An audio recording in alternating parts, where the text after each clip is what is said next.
I'm gonna mute everybody and then try to I'll unmute people as so we can just eliminate some of the background noise.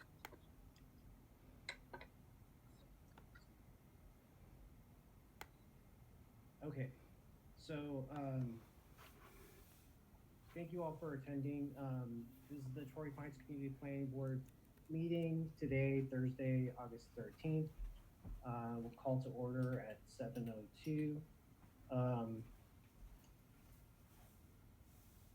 And first up would be Officer Briggs. If you're on, maybe you could unmute yourself and Hello and good evening. Thanks for having me as always. thank you. We're out there working hard for everybody, still doing our jobs. We've been working a lot of drag racing, stunt driving issues down in the Mira Mesa area. So we've been trying to get a lot of extra work on down there on the weekends. Been having a big problem with those guys. Overtaking a lot of the Qualcomm parking lots and some of the other bigger business parking lots down there. 200-300 people. So we're getting down there, trying to break up a lot of that action that's going on. Otherwise, we've had a few traffic concerns come in. It's been fairly quiet as far as residential burglaries as of recent. So everything seems to be going pretty good right now. If anybody has any questions, I'll take any questions. Otherwise, thank you. If anybody has any questions, if you want to raise your hand and unmute yourself.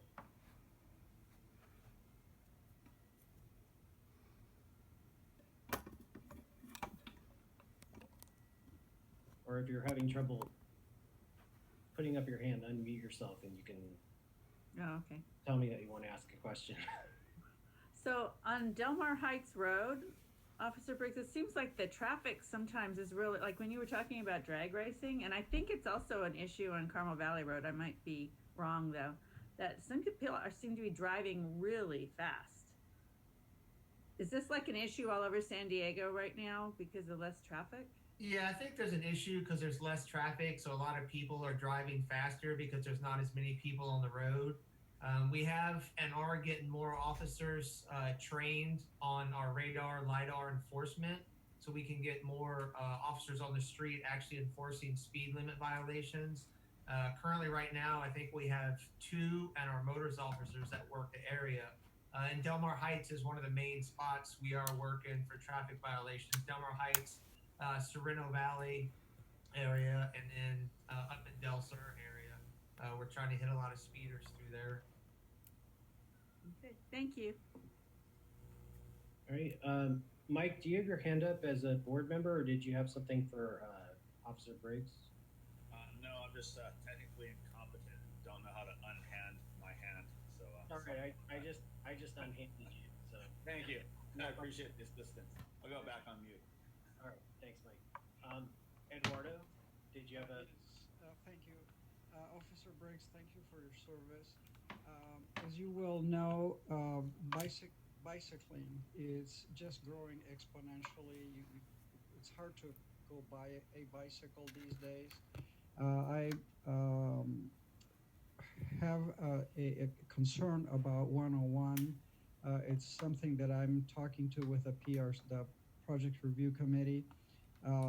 Cars continue to park on the bike lane, so people on bicycles have to be on the single lane of 101, and it probably, if we could have some police presence there or highway patrol, I don't know whose jurisdiction it is, but there's just so many dangerous situations, and it's just an accident ready to happen. So I don't know if you can take this to the proper authority so that we can take a look at that. Thank you so much. Yes, sir. So basically, as San Diego Police Department, we control from Carmel Valley Road south up Torrey Pines is where we take over. Everything north of Carmel Valley Road is the Sheriff's Department. I can reach out to their Community Resources Officer and ask them to start trying to step up enforcement through that area. And then our officers try their best to work the beach area where I know we have a lot of problems with the bikes parking in the beach, people parking in the bike lane down by the beach there, which causes a hazard. But I'll reach out and see if we can get some group enforcement going through there. Great, thank you very much. I appreciate it. Thank you. All right, thank you, Officer Briggs. It looks like we don't have any more questions at this time, but you're welcome to stay with us if you would like. We're always grateful to have you. Okay, thanks. I'll hang out for a while. All right, thank you. Okay, so the first thing is we're going to talk about the Zoom meeting management. It's been a little bit of a challenge for me transitioning to Zoom, and you know, our meetings have kind of been long, and so I want to apologize for that.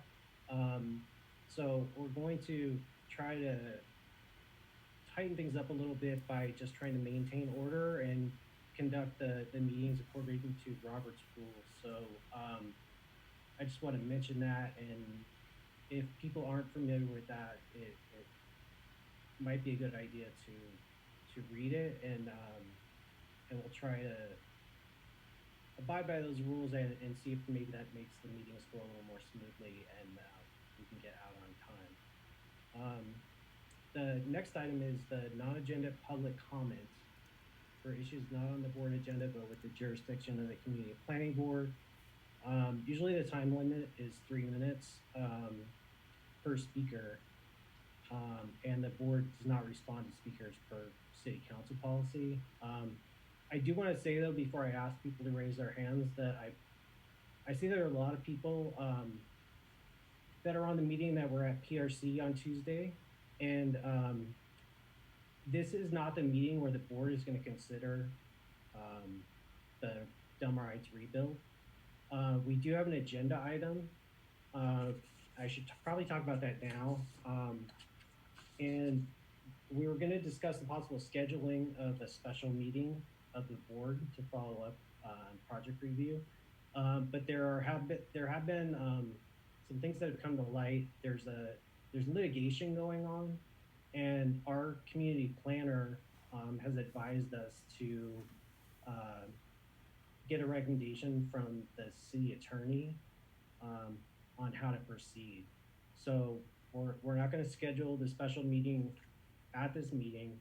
We're going to get the recommendations from the city attorney, and we'll get back to that. So I want to ask people if they have non-agenda public comments that aren't related to the school rebuild, if you want to raise your hand and we can go through those. I'd like to see how many people we have so we can adjust possibly the amount of time per speaker if there are a lot.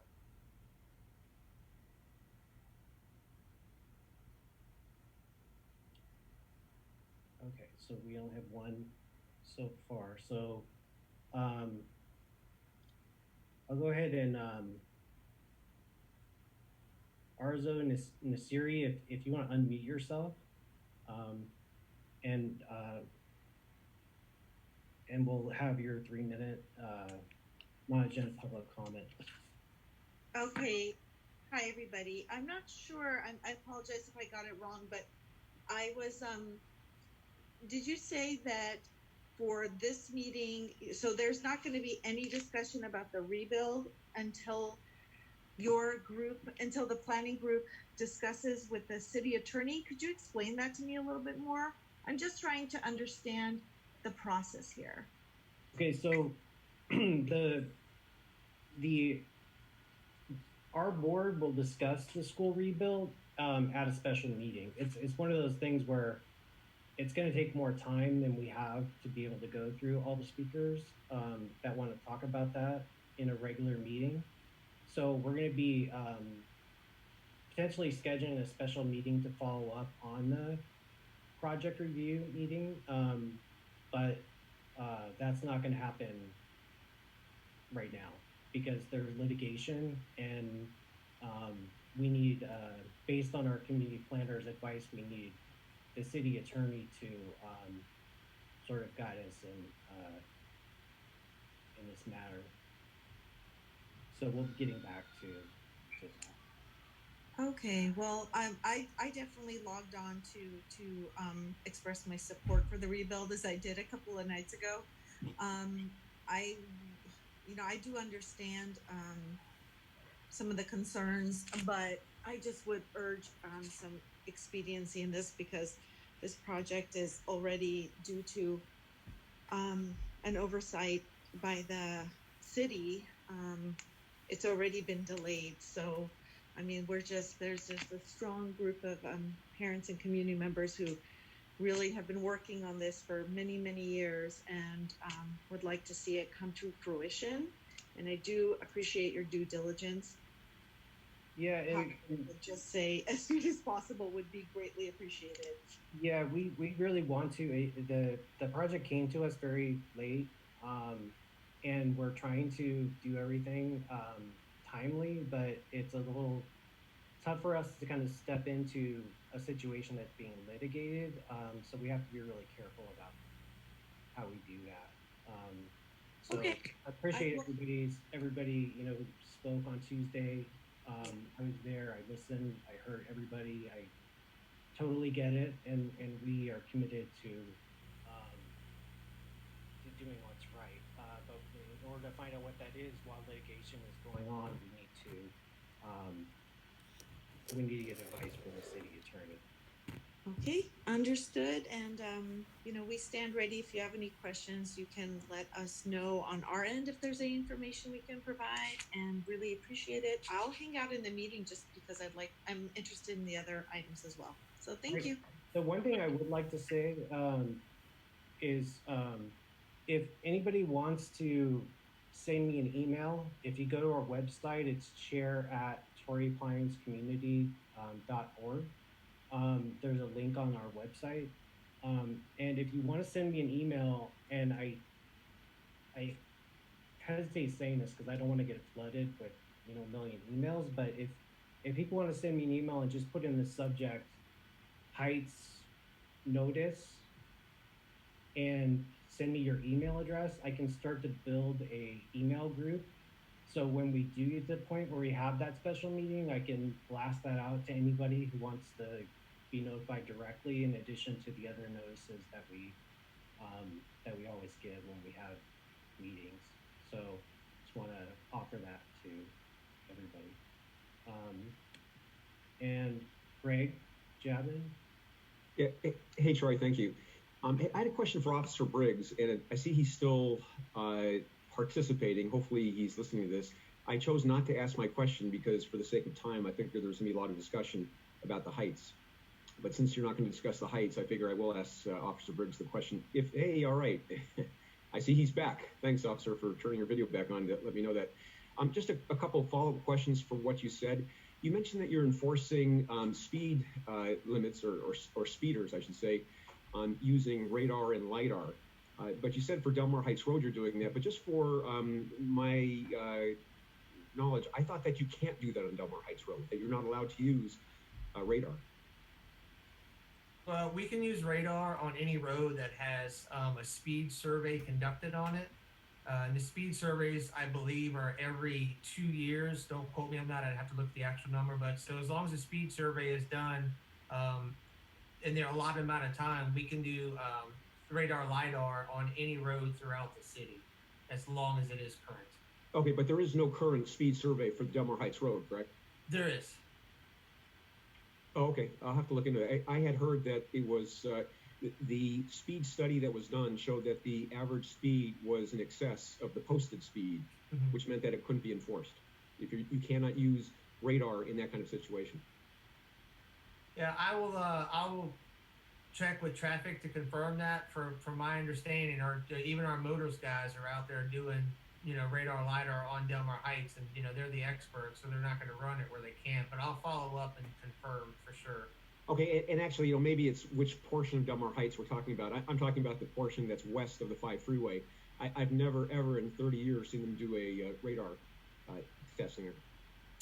Yeah, I'm not sure. I know you're correct about that. I know for sure everything east of the 5 is good. I would have to check west of the 5 to make sure. Okay, that'd be great. And then just one last question on that. I know that Liz said that she's observed lots of people speeding. Is there empirical evidence for that? Because quite honestly, I know people are speeding on the freeways and in general, but on Delmar Heights Road, I mean, it is what it is. I wish it was slower. It's not, but I don't see any excessive speed more than what we've seen, in past years. So is there any empirical evidence? We've been getting a fair amount of them coming in. We get a lot of calls, what they're called all units. Basically, somebody calls in and says a car is speeding and weaving in and out of traffic. So we've been getting those pretty regular through the Delmar Heights. Just a notice of those have been an uptick. Have you had any west of 5, just out of curiosity? I don't recall, and usually when they come out, it'll give Delmar Heights with a direction to travel, and normally it's somewhere along there headed towards the 5. So if they continue past the 5, I'm not sure. Okay, all right, thank you, appreciate it. All right, thank you.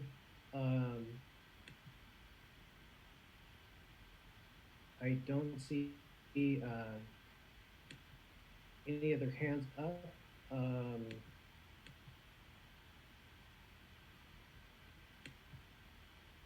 So we'll move on to the next is a report by the treasurer, Jim Smith.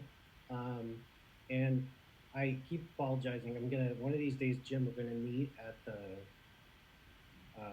credit union, and I'll give you a folder, but that just hasn't happened yet in the age of. Makes it very easy. No treasurer's report. We haven't spent any money. There is nothing new, actually, so that's usually the report, so. It's an easy job, so I guess that's probably why I haven't made a priority to hand it off, because there's not really much going on, but I appreciate your willingness to do it, and I promise we will get to that. It could be why I volunteered for the job. Yeah, it's definitely one of the jobs to volunteer for, definitely. All right, and then the general announcement, there really isn't any, just that we conduct the meetings as usual, following the city council guidelines, 600-24. Modifications to the agenda. I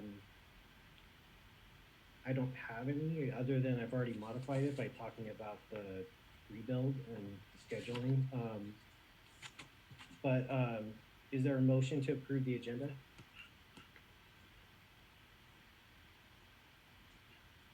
I'll make a motion to approve the agenda. Is there a second? I'll second it. And I guess in this venue, it's easier to ask if there's any opposed. No? And Susan, do you have a count of the board members? They're kind of scattered in the participant list. Yeah, I think that everyone is here except Sam. So Sam, if you are one of these phone numbers that doesn't identify you, need to shoot me a text or something and tell me that. But otherwise, I saw everybody else was here. Okay. So we'll move on to the action items. The first action item is to approve the past meeting minutes from Thursday, July 9th, 2020. And so I'll open it up if anybody has any discussion. Liz, you have your hand up. Did you have? I'm just voting ahead of time there. Oh, okay. All right. Thank you for being proactive. Unless anybody wants to discuss the meeting minutes from July 9th, somebody can make a motion that we approve those. You know, I'm always going to happily make that motion so I can take it off my to-do list. So I'll second it. Any opposed? No. Okay. And next is normally project review, and we don't have any projects to consider at this time. But we do need to fill a board member open seat to replace Liz on project review. Because project review is usually made up of 4 board members, and we have 3 on there right now. I'll ask if there are any board members that are interested in serving on project review. Maybe you could raise your hand. I just want to say something. I'm leaving project review, not because it's not a great little committee. It's just, it was totally not totally beyond my scope, and I feel like, and I'm the kind of person that wants to know what they're doing, so I ask questions, and that can be irritating to people sometimes that maybe have, a lot of knowledge, and it just wasn't a good fit for me, but it was pretty interesting. That's all. I wanted to say that in case people are worried about doing it. Yeah, it's also a good place for new board members to sort of get familiar with a lot of the things that come before us, projects, how they're handled. It really is kind of a good kind of training ground for any new board members. Um, so, if anyone is interested, and I don't mean to put you on the spot right now, you can think about it, and we can figure out how we're going to fill that open seat. The other thing is just on this topic too, just so you know, I did get a notification that we do have somebody that might be interested in filling one of the open board seats, but they haven't been to 3 meetings yet. And so I was just kind of suggesting that maybe that person might want to join project review, because there isn't also an open seat for community member on project review, so that person could maybe start out as a community member on project review and then transition to the board spot after they come to 3 board meetings and potentially get appointed. So that's an option as well. So I'm seeing so many hands up right now. I don't know what to do. And I'm just kidding, because there's none. But if you think about it and you think project review is something you want to do, let me know. Okay, and the next thing is discuss complete communities, which is a policy that's being considered at the city right now, and other CPC topics. And we wanted to discuss what happens at CPC and possibly give direction to our CPC representatives, so that they know how we would like them to represent us at CPC, and then also discuss possible meeting date change, so that we have a little bit more time in between CPC and our board meetings. So I'll open that up for discussion if anybody has anything to say. Brad, I don't know if you want to start as our CPC representative. Well, I think the what I'm looking for from the board is kind of a little bit of direction on how we as a board want to handle the CPC. The CPC is dealing with some fairly large issues, especially this community issue, and I think it comes down to we're down here and we're meeting once a month, and it's usually late in the month, and they're usually looking for a vote, yay or nay, on everything that we're dealing with. And so when we're put into that situation, I just would like to know how our board wants us to vote. Now, I am the I guess the head one representing us down there. We also have Eduardo at the meetings on occasion, or he may be substituting for me, and Susan and others have done it. And you all kind of know that it's a group of all of the planning board leaders basically put into a situation where they want to vote certain issues in. And so I think for me, the clarification I need is really how does the board want us to represent them? Do they want us to always abstain until we have a board meeting about it? And then if we do, I think we have to allot a certain amount of each one of these meetings to discuss what's being discussed down there. Yeah, I apologize too, because we've had so much on this that we really have been not spending the time that we should have on this. But I just have a couple of questions as far as like the timing of things. Like, how far in advance do you know what they're going to be discussing at CPC? And then how does that, the timing of that, work out in relation to our board meetings and the CPC meetings? You know what I'm Okay, saying? so as an example, on this complete communities, this issue was kind of ramrodded quickly through, according to the CPC members I'm on the CPC with, and it's a very detailed and very onerous situation for each individual part of the plan. And so we really were only let know about it, basically, hypothetically, 7 or 8 days before the meeting actually occurred. Okay. And typically when you go to these meetings, it is unfortunately not something that is timely, that you have a lot of time to deal with it. It's more of the city has come to us on this and we need an answer now, or we may be able to prolong it for one meeting. So, and that's the longest I have had an opportunity to be able to kind of hold back and come to our board and discuss certain issues. So it's always the last Tuesday of every month. And typically we get the agenda about a week to 10 days before that, but it's not necessarily 100% refined. And then we meet, and then that would mean that we would have to discuss that particular vote at our next meeting. And sometimes there's things of significance, and sometimes there aren't. And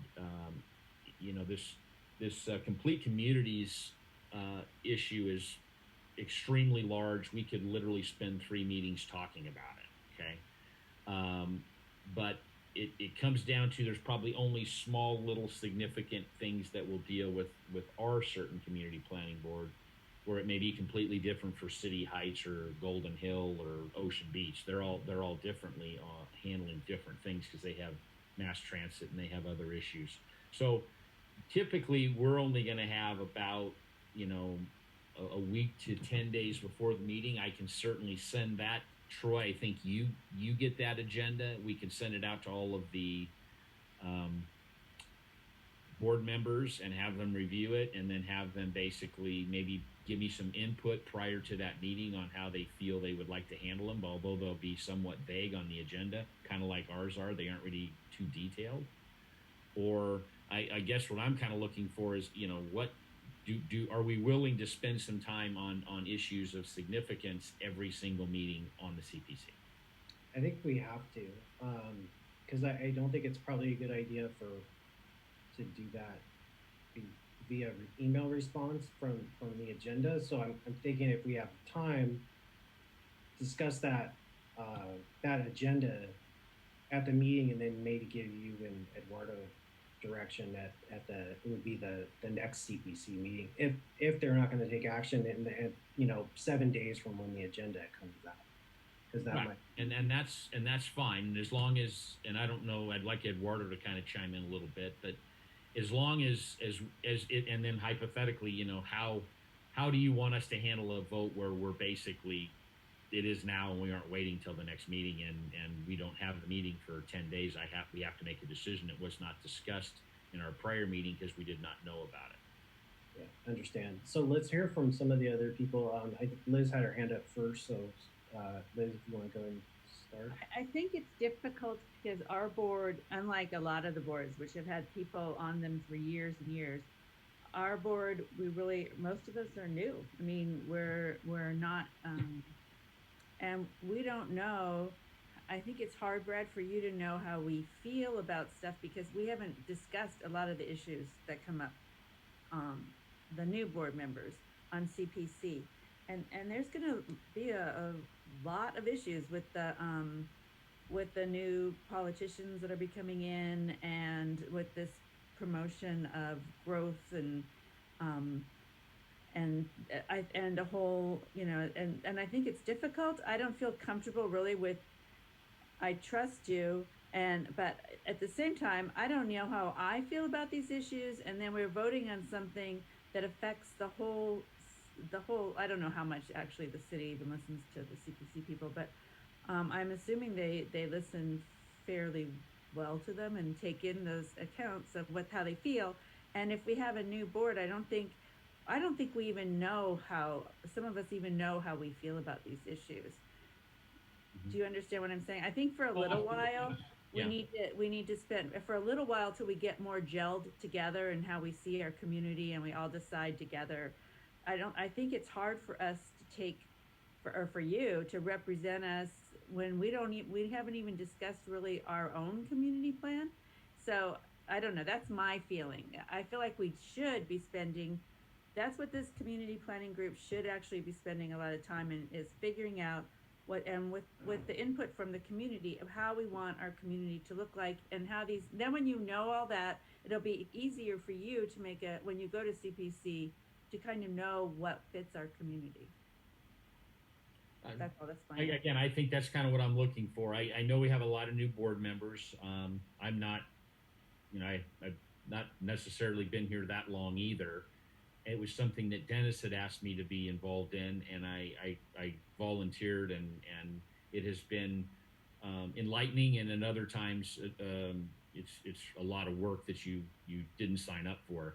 So I unfortunately, there are certain people down at these CPC meetings that only adhere to what their board does, and then most of them are, I'm going to say, been on boards, been on community planning boards, been on their community planning boards, let's say for 10 or 15 years, and they are very verse on what truly that community planning plan is, and so they vote accordingly.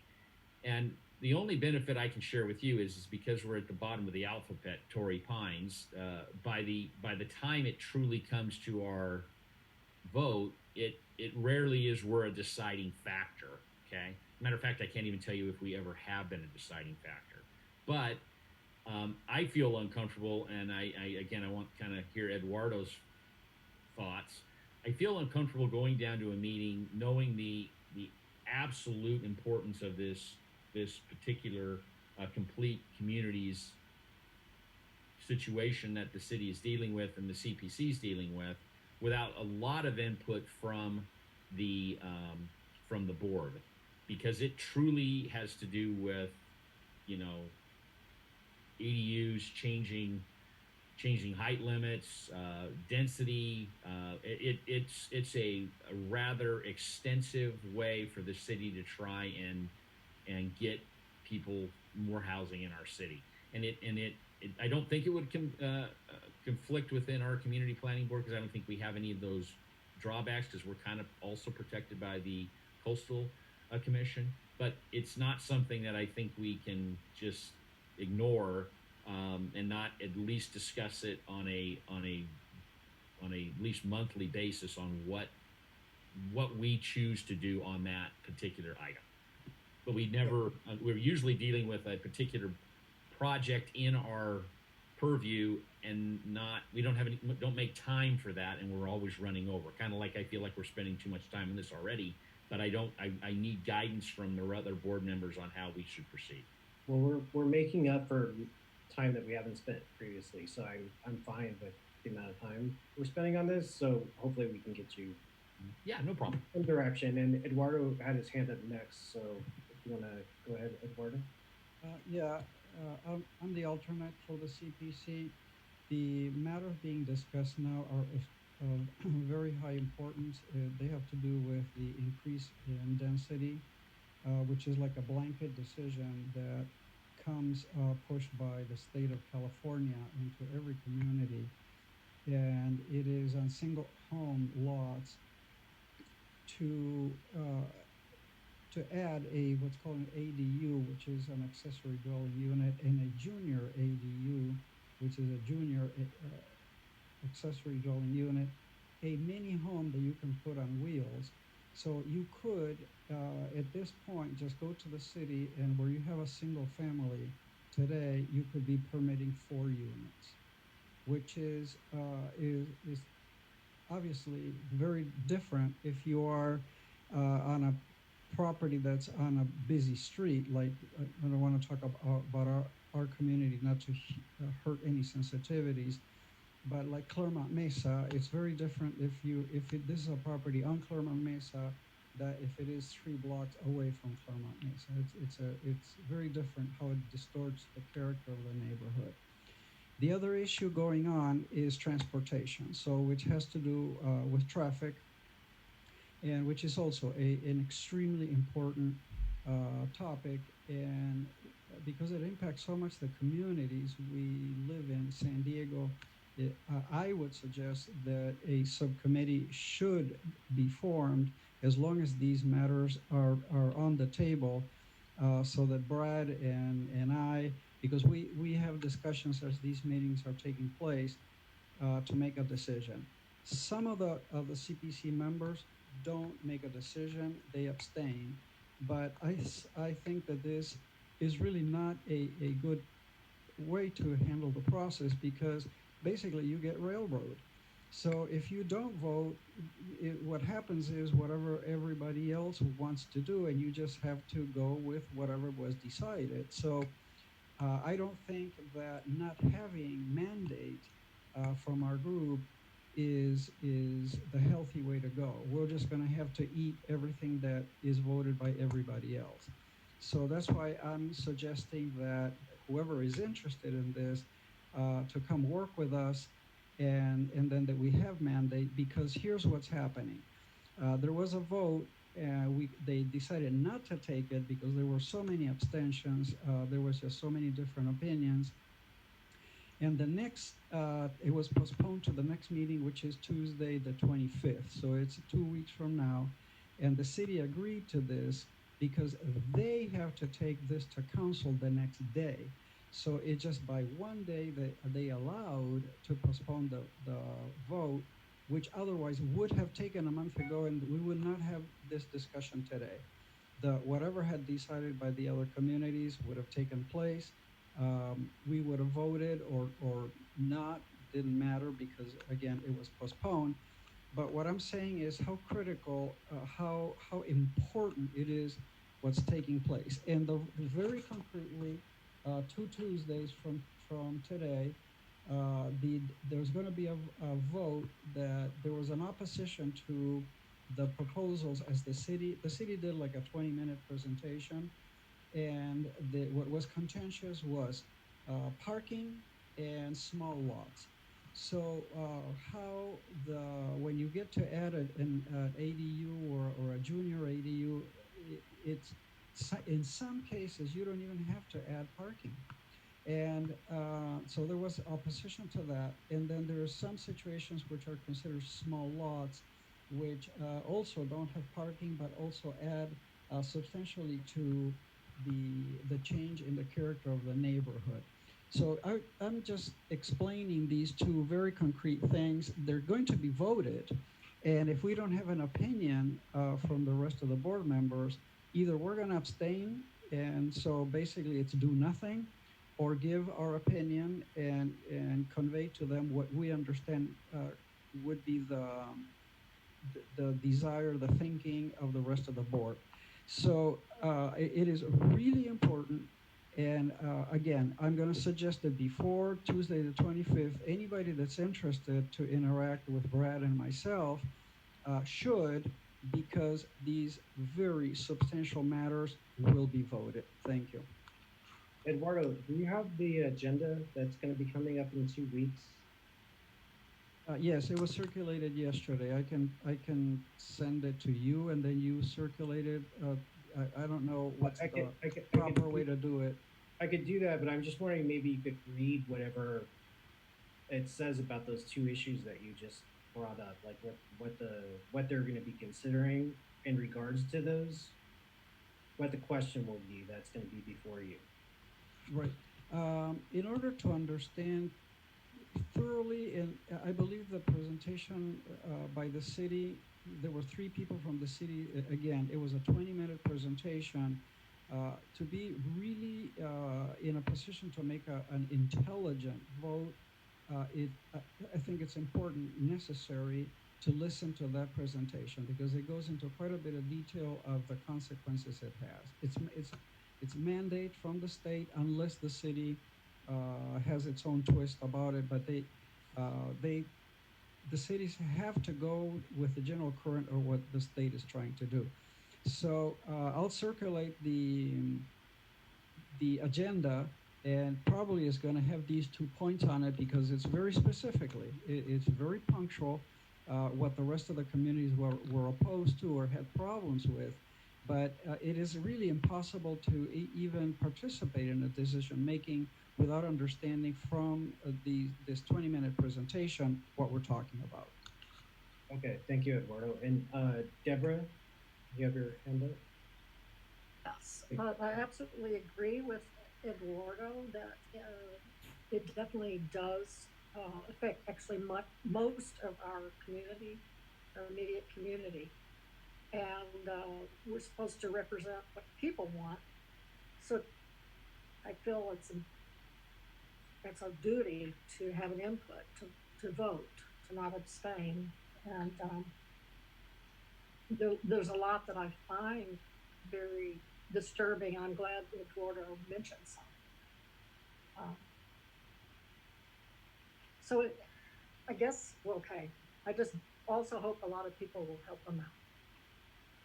Yeah, so there seems to be 2 things. We need to get a full understanding of what's happening, Right. so that we can make an intelligent decision. But at the same time, part of it is going to be community outreach and find out what the community would like us to do on these issues as well. Right. Yes. So, okay, and Liz, you have your hand up. You have to unmute yourself. Mute. Part of the issue with this is moving way too fast. Like Faulkner's I feel like he's kind of pushing this. And so it's a very complex plan that they actually simplified or kind of dummied down. And I don't know if they dummied it down to hide some of what they're doing, or it was just to make it easier for people to understand. And I do think our community is different than a lot of the communities that really kind of want this, but they don't want all aspects of the plan. Like in the future, there will probably be less people driving. I know that's hard to believe, but if you listen to any of the presentations about future cities, a lot of people will not afford they can't afford cars. They'll be taking public transit, or there'll be cars that come pick you up and then go park somewhere, drop you off, and then go take another ride. It'll be all done electronically. So, but I feel like this is a very complex thing, and I feel like CPC deals with a lot of complex issues. But I understand what Brad's saying, because I went to one of the meetings, and that there's going to be a lot of this, but not everything that deals with ADUs or higher density is a bad idea. Like, a lot of our kids probably could not afford to live here. We might sometime have to build a little house behind our house for our kids to live in. And people cannot afford. How many people could really, well, evidently people are still buying houses here, so people can still afford it. But there's a big push for more affordable housing, and we have to, at some point, and I know, Brad, this is probably not popular, and I agree a lot with what CPC does, but I do think that sometimes there gets to be this entrenchment of people, and that they're afraid of change. And change or higher density building, if done right, even with ADUs, but can be done in a way that is manageable and doesn't hurt a neighborhood. There's just so much, even right now, there's so much going on with this that developers say they'll put in so much housing, and then they put mostly luxury housing in. There's a whole bunch of problems, and these are problems that we need to talk about sometime in our community. And I don't know, I don't want to answer for everybody, but I think it's very hard for you and Eduardo, Brad, to be making these decisions when some of this stuff is very under the surface. I mean, I don't even know how much they explain it at CPC. So that's all. I just think it's a very complex thing, and until we have our own community plan, we are going to have to figure out sometime how we get higher density in certain parts of our neighborhood, because it's going to be forced upon us. So it's better to do it in a way that doesn't change our community fully, but still allows some affordable housing here. We're fortunate because it looks like, according to to what I read, that this will not affect us yet because we don't have public transit and because we're coastal. But they're trying to change that coastal limitation. Certain politicians are trying to change that. So then it would affect us. I don't know. I'm like right now, I would say I'm not, I think that this is being pushed way too fast. And I know certain council people think that as well, but others do not. It just depends what the pressure is in the community. That's all. Okay, well, I'm gonna jump in real quick, and I've kind of read a couple of things on the chat, and this is the reality. Everybody who sits on the CPC realizes that by the time we're listening to it and required to take a vote, it's too late in the game to really spend the time to go to the planning groups. And it's unfortunate, and we always ask for more time, and sometimes they give you the ability to have the more time, and sometimes they don't. And so consequently, we have to understand that in this particular issue, because I think this particular complete communities matter has been obviously no time given to it. There has been a postponement and a postponement and a postponement, but there are times, and Eduardo has not been there, and maybe Liz, you were with, where there are just issues where it's vote now or don't. Okay.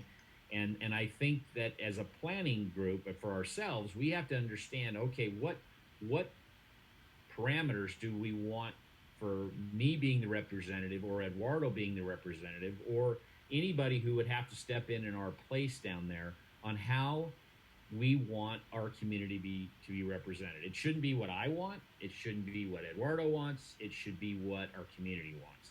And so my suggestion through this particular venue, and I will say, is that I would like to set aside in every meeting at least a 5 to 10 minute time for Eduardo or I, or both of us, if we're both at the meetings, to give different philosophies on what they're doing, and then give us, you have to give us as a board, you're going to have to vote and let us know, because we can't wait for the next meeting. It has to be, you'll have to tell us this is where you want us to go, because we won't have the time. The other matter I do want to share with everyone is that it's a position that I want to make sure everybody's aware, is that if Eduardo should vote his conscience, or I should vote my conscience at the meeting, are you as board members allowing us to do that? If you aren't, then we should know that, and then we should abstain. Because if we vote our conscience without your acknowledgement that we're trying to do what we think is best for the Torrey Pines Community Planning Group area, then I don't feel comfortable continuing to vote yay or nay unless it's a landslide. And then at that point, really, what does it matter? So I would just encourage us to take it much more seriously than it ever has been, because it truly is something that's coming like a freight train. And if we don't do it, we're going to end up just having to chime in with whatever City Heights wants to do or whatever someone else wants to do. Typically, when I'm there, I take the time and the energy to discuss the matters with the CPC member from La Jolla and from Carmel Valley, and we're usually 100% of the time on the same page. And as long as everybody understands that we should kind of vote or align ourselves with that, that would be fine. Claremont is not something we would. They're great people, but their community is completely different, as is Golden Hill, as is City Heights. So these are the concerns we have. So we either need to take the time to spend on it, or we have to afford us the ability to say, do you want us to vote our conscience or not? And again, I don't feel comfortable doing that without the board telling me that's what they want me to do. Okay, so I'll say that we'll make the commitment. It's been a little difficult in the past few months, and so I know we haven't devoted the time, which that's why we're spending a lot of time on this now. And so I think what we could do is with communication between you and Eduardo and the board, and you can do this through me. If our board meeting is coming up, and you have things that you see coming where you want the board to give you direction. You can send it to me and I'll send it to the whole board and give everybody the opportunity to review it. And then we'll discuss it at that next meeting and see if we can give you some direction on it. Okay, well, that would be fine, but again, I'm going to kind of go back to what Eduardo's saying. If we establish another subcommittee, it's more people meeting, and then we have to determine how's that subcommittee going to vote. I'm on the PRC. When I'm voting for the PRC, I'm voting through our community plan, and I'm going to come to you with what we think we should do as part of the PRC. But there's a group of 6 or 7 people there that we all concur, yes, it's a good project or not. So we truly have an issue coming up on this vote coming up. And so my question real quickly is when we go down that one, Eduardo or I will attend, how are we going to vote on it if we don't hear any feedback from anybody on our board? Okay, so let's keep going through the hands that are up so we can see if there's any feedback. Susan?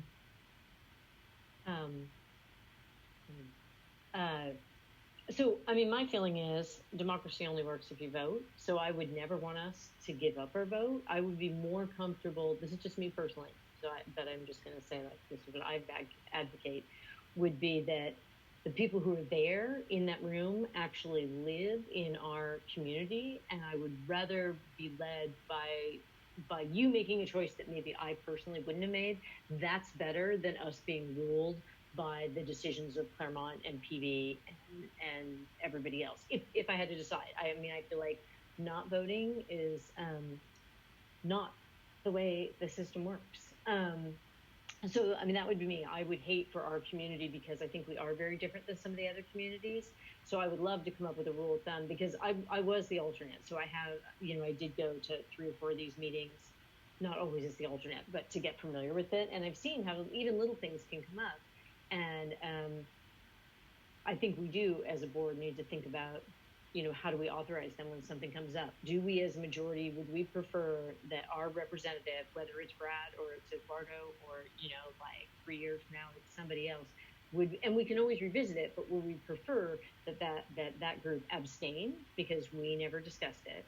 Or is it better for them to vote as a representative of our community when the alternative for us is we have no vote, and we know many of the communities are very different than ours. So I think that's kind of, for me, an issue to talk about. And I agree with what I think everybody's saying is we need to put this should be just a recurring maybe action item for us. Because the thing is, if you don't put it on the agenda, so this was, I think, Arzo is still here who wanted to know more about the process of how things work.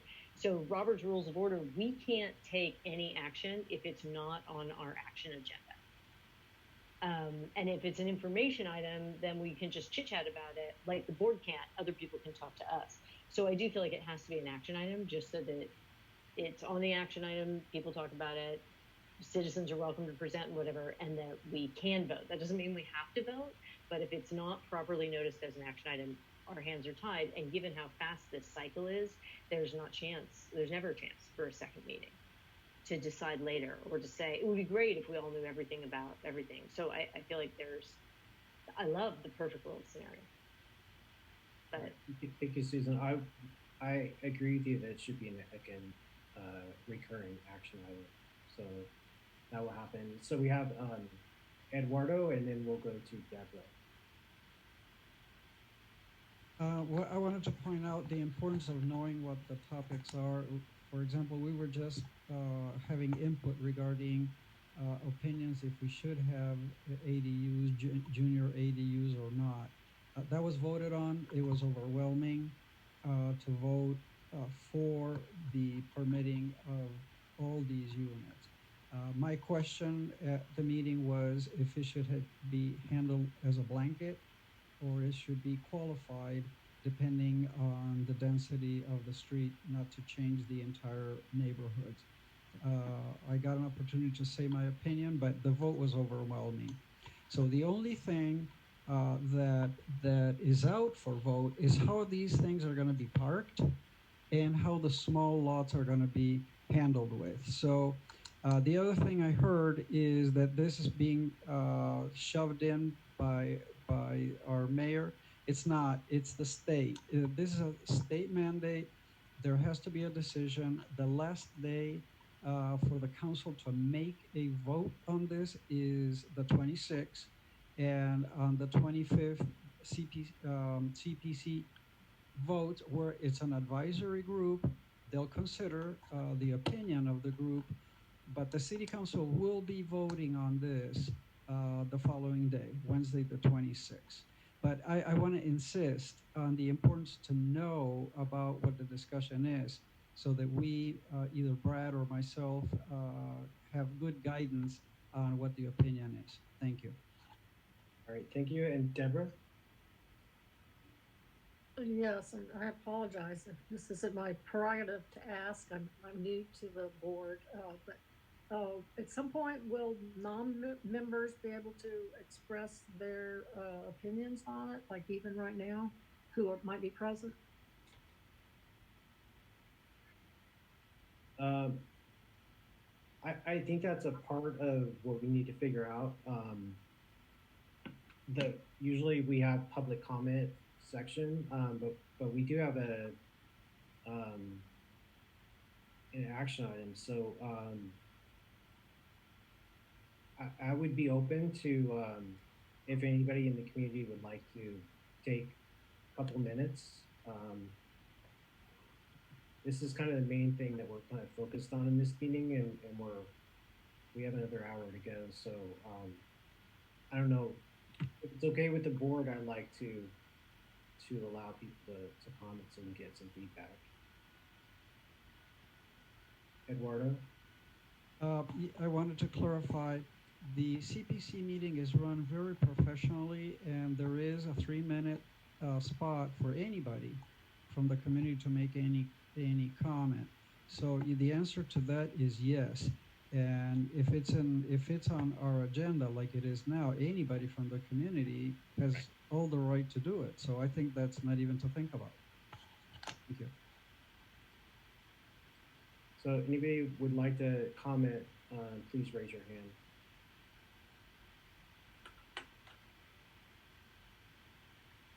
So I don't see any hands raised. So I think this kind of goes back to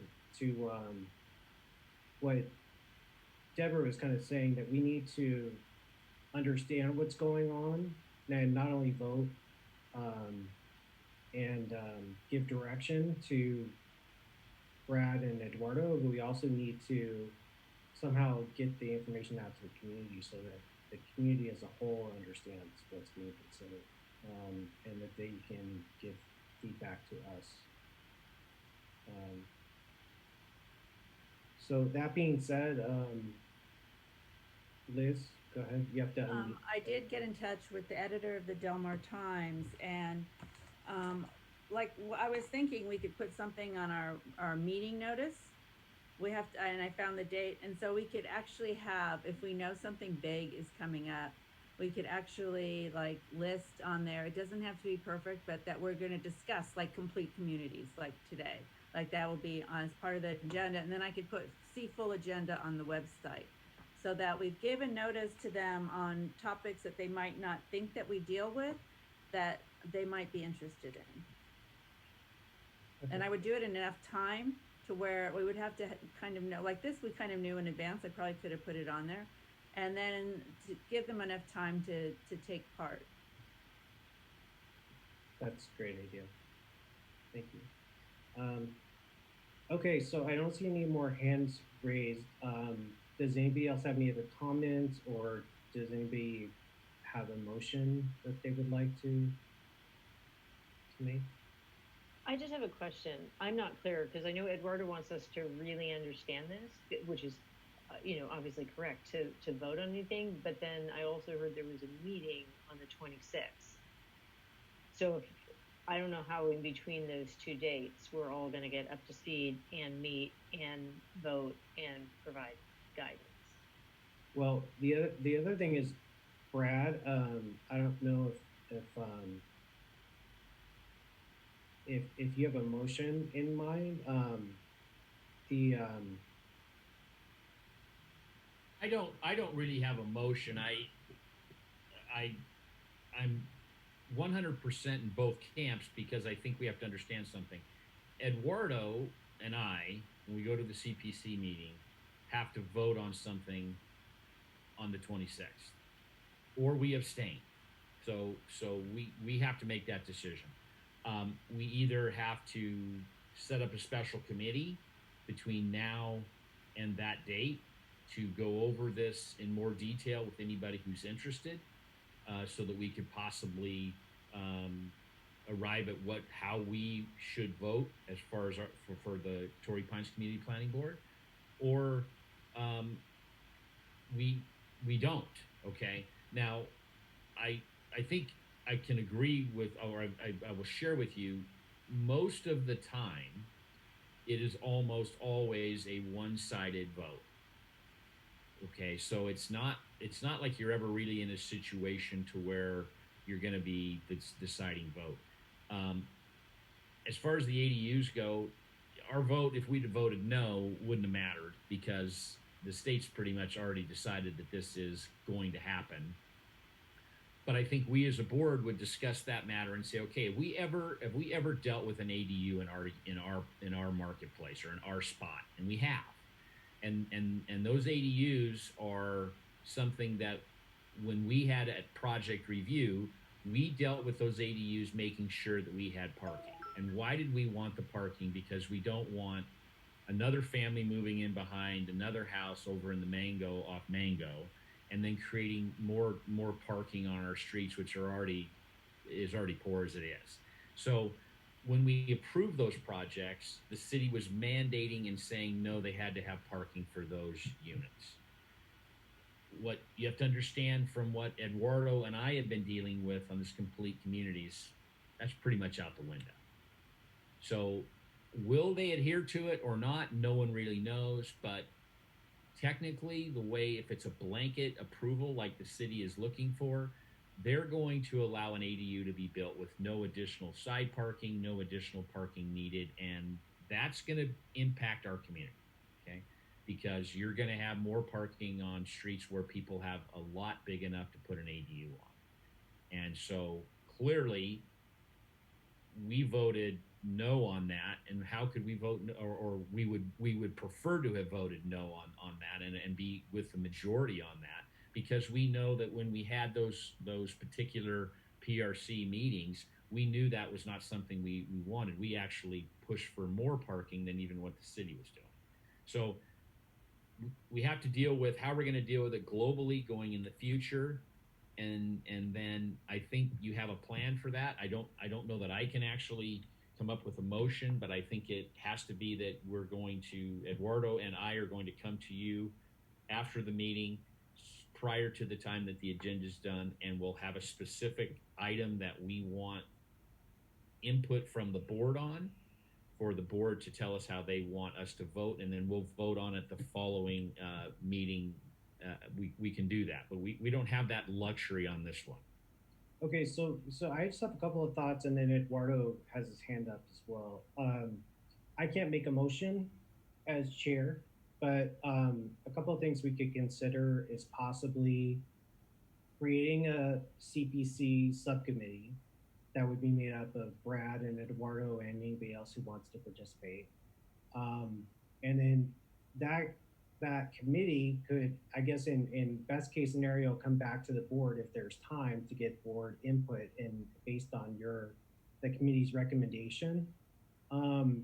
If nobody's interested in joining such a committee, the other alternative would be to say the board could give their direction to Brad and Eduardo to say, we authorize you to vote on our behalf if the two of you agree. That's just an idea. If both of you agree, then you can vote on our behalf, and if you don't, then you can't, and you need to come back to the board. Those are just a couple of thoughts and directions that we could go in. I mean, ideally, it would be great that we have time. I think we should ask that we have plenty of time so that you and Eduardo can discuss the issue either amongst yourselves or with the committee and get back to the board. But if not, if it's unanimous, possibly we give you authorization. So anyway, Eduardo? We're down to two issues here.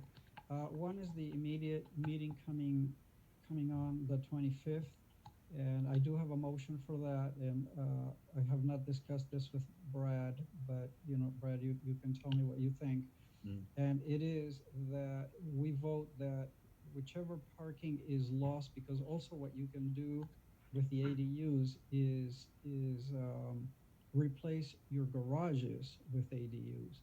So my motion would be that any kind of addition of accessory dwelling unit has a parking, and it has to be configured somehow, even within the setbacks, within the property. And the same thing applies to the small lots, because that is really what I think the community has a problem with, is the overpopulation of cars in the street.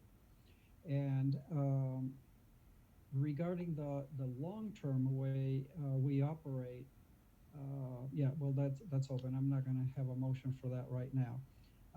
Is a clarification to my motion that whichever way we decide to go, the vote was already taking place, and it was going at a majority towards allowing the the additional dwellings without requiring parking. So I think we're going to be railroad on this. And so this will be a matter of another presentation I want to do to try to mitigate this in our community. But I'm closing the clarification here, and I want to repeat the motion. And it is that regarding parking, if there's any accessory dwelling unit added to the property, or if it's a small lot, that the parking in every case be contained within the property lines of the subject property. Okay, thank you, Eduardo. And before I ask for a second, I want to ask Brad if he's in agreement with Eduardo, and then also Liz has her hand up. And then let's complete the discussion and see if there's a second for that motion before we get too far away from it. Yes, I think Eduardo and I are on the same page that we understand that the ADU is something that there's really no way to overturn that. That's coming. I don't know how much success we'll have, but yes, it would be nice for us to vote as a community planning board, which I hold what he's saying, that we want the parking to be handled within the lot rather than on the street. Okay, thank you, Brad. And Liz? You're muted. So I understand, especially in our neighborhood or in neighborhoods like by San Diego State, in our neighborhood, this could be affected if some of these houses are being turned into like college dorms as instead of housing for a family, or even just 2 units like a granny flat. They're like 10 people and they all have cars.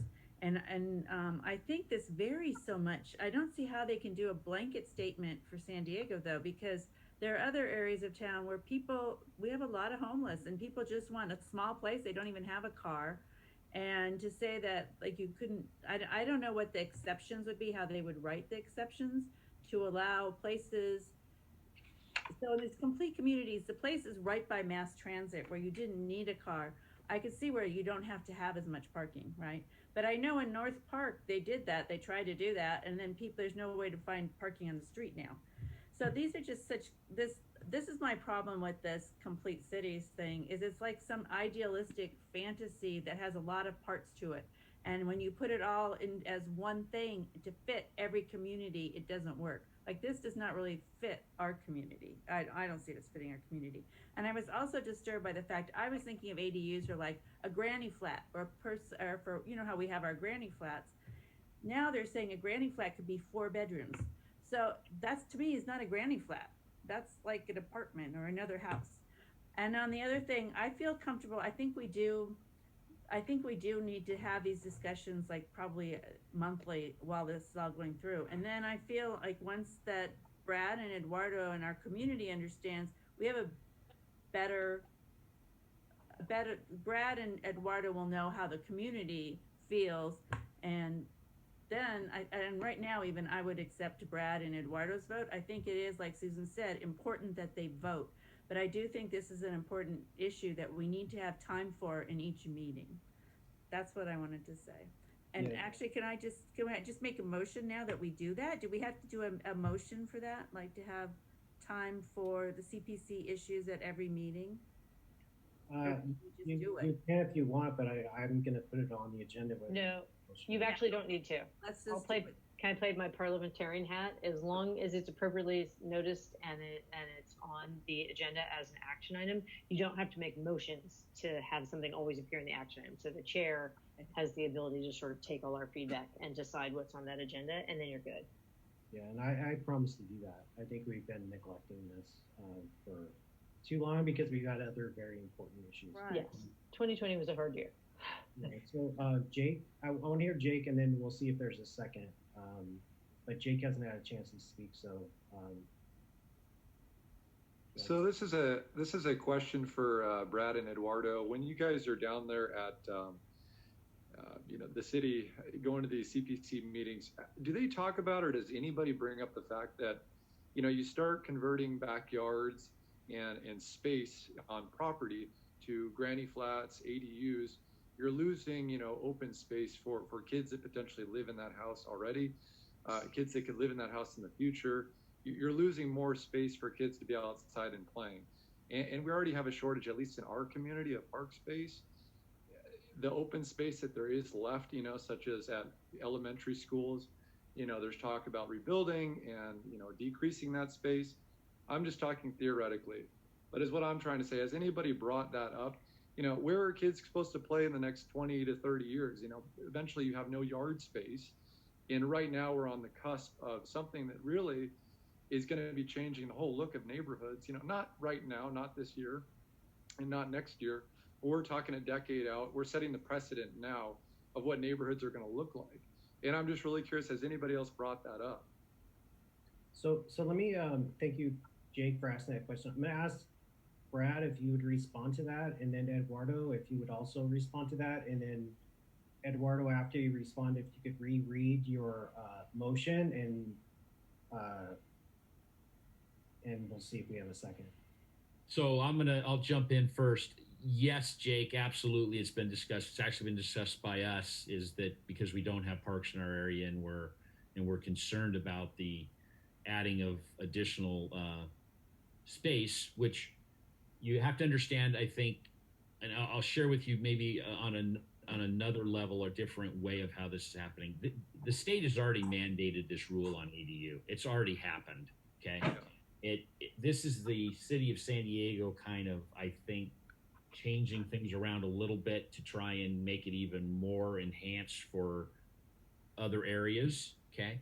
But I'll share with you in Del Mar, we all know that they have a different requirement for FAR than we do. Okay. So when you build a house in Del Mar, which it's happened to many people I know, when you build a house in Del Mar, in the past you had to have 25% FAR. And now it doesn't matter. You go in and approve your house at 25% FAR in Del Mar, and then someone adds an ADU on there, and tough, you're getting it. Whether you like it or you don't like it, you're getting it, and the state is never going to back down on this. So we have to understand that the state has already done this. They've already put this into place, that these ADUs are coming. What I would say is I'm not 100% sure, and that's where where Eduardo and I are back there trying to represent our community. We've already approved a couple of ADUs like this. Okay, so we've agreed that it probably is a good idea to try and help people that need housing and that kind of thing. Will it become every single house? I hope not, but I guess it's possible. But the problem is that we were going by the state guidelines prior to this complete communities plan, in which you had to actually have the parking that we're talking about. You had to actually demonstrate that people could park on your site. That basically means that in the future that won't be there. Okay, whether we like it or not, Jake, you and I probably play ball with our dad in the backyard with our mitt. That probably might be going away in some houses. And when you're selling them or people are buying them, they're going to have the choice of whether they want a house in their backyard or a backyard in their backyard. So I don't think that point we're really going to ever have a valid point on. I think we, as Torrey Pines Community Planning Board, need to recognize and understand that. And I would say Carmel Valley and La Jolla are in the same boat. We can't change what the state's going to do to create ADUs, to create lower income housing, to let people have places to live at a reasonable cost because of the price of our real estate.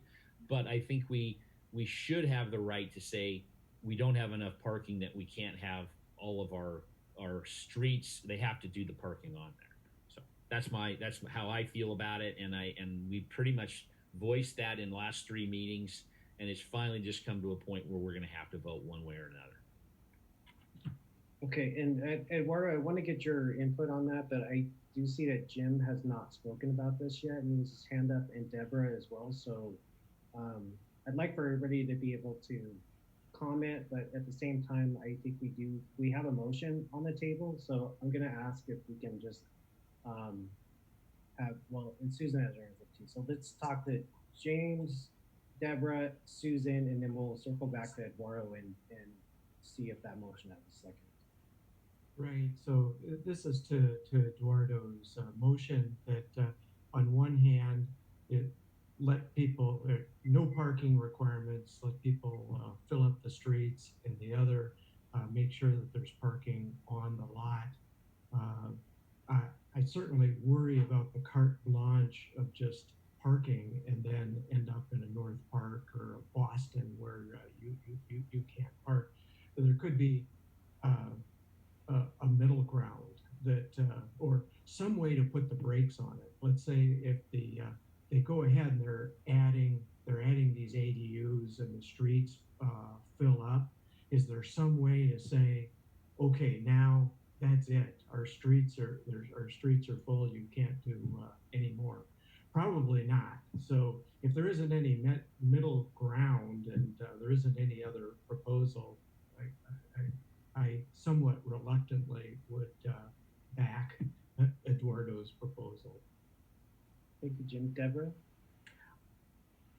Okay, I'm sorry. That particular thing, I guess my point didn't have to apply to that motion. Sorry. I'll bring it up next. So I'd like to second that motion if it hasn't been said. Okay, and before we vote, Susan had one more thing. Oh, sorry. Hand up. So I'm just curious. I have a feeling Brad would have paid attention if this detail came up. Was given how the best water management practices, where we all had to put these giant drains in our yards and things because God forbid, like the rain go. It seems to me if you go to Jake's scenario and everybody's backyard has a house, there's not going to be any yard left to filter through to meet the city of San Diego's goals for filtering the water. So I honestly, that's probably way in the weeds for planning community, but one of the reasons that's such a problem in our community is because we have very small lots and people tend, because they're very expensive, to build very large houses. Has that come up at all in this context? I'll jump in. Yes, it has, but it's pretty much the people in La Jolla and us that bring that up because we're dealing with that issue. However, you have to remember the CPC. There's somebody representing Chula Vista. There's somebody Golden Hill, North Park. So for them, this is what they want. Okay, and we've tried to separate it among the planning board and have them draw different boundaries to it. But because we live in, we have an address, I guess, in Del Mar, but we truly live in, or we're truly dictated by San Diego. It's very difficult with the size of the county for our little coastal areas to really adhere to it. I believe that the city will still have to adhere to all coastal development guidelines, which is our blessing because we will be protected by that. They literally are saying that there's places you can build a 60-foot high building in certain places in the county. Okay. That would not happen in our community because we have height limitations based upon us being in the coastal zone. So in a lot of ways, we're protected by the coastal zone way more than we are by the city of San Diego. And I'm not adverse on how the coastal commission would actually deal with parking and all that. It may actually be one of their requirements that you have to do that. I will tell you that from my house, which is I think plenty far enough from the beach, that I don't think I should have to be supplying parking in front of my house for beachgoers. But one of the requirements I had in building my house was I had to narrow my driveway in order to allow that. And again, there's never been anybody that's going to park at my house and walk to the beach. But we have the ability in our community, because of the coastal commission, to kind of not really have to go through all these guidelines that this complete communities really goes through because of the coastal commission. All right, thank you. And Eduardo, do you have any other comments? And if when you're done with your comments, if you could restate your motion, and then Deborah, I would ask that if you want to maybe re-second it, just so we can make sure that the second time Eduardo says his motion, that's what you're seconding. Eduardo? Yeah, in the interest of time, a quick answer to Jake, Susan, and Jim. This is a very important discussion that we need to have, and that we stated it as that we don't think a blanket way to go about this for the whole city works for our communities. It's very important that we have this discussion, but it's not tonight's discussion. I want to make this very clear. The vote we have right now, that has already been decided. Now we have to go and trim that. The vote tonight is regarding two issues. The parking where these additional accessory dwelling units are going to be permitted, and the small lots where these dwelling units are going to be permitted, that the parking be contained within the confinements of the subject property. That's what we need to vote on. Could you restate your motion?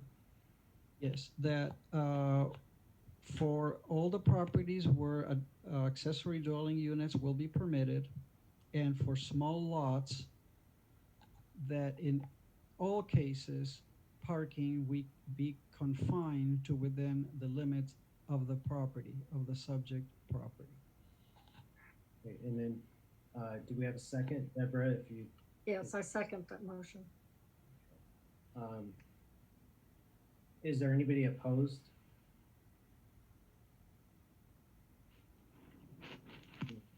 So that passes. Susan? Yep. Okay. And okay, well, I'm glad we could spend some time on that. I'm not sure we can spend that much time every month, but I think if we spend time every month, I think we'll be able to discuss this, as things come up. And I make a commitment that we have a recurring action item for CPC issues.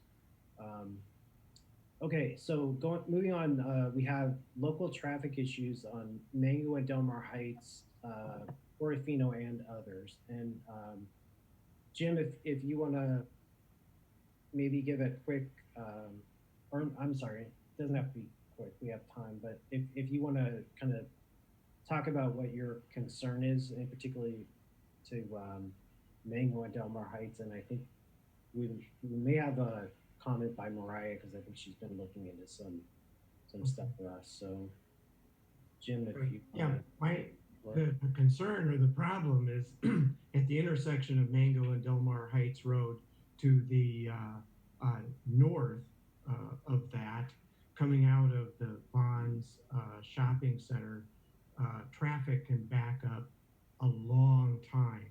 It's a one-lane road, and then it briefly goes out to 2 lanes. And in that spot where there's 2 lanes, cars are coming out of the gas station and the 7-Eleven. And it just gets to be a mess right there.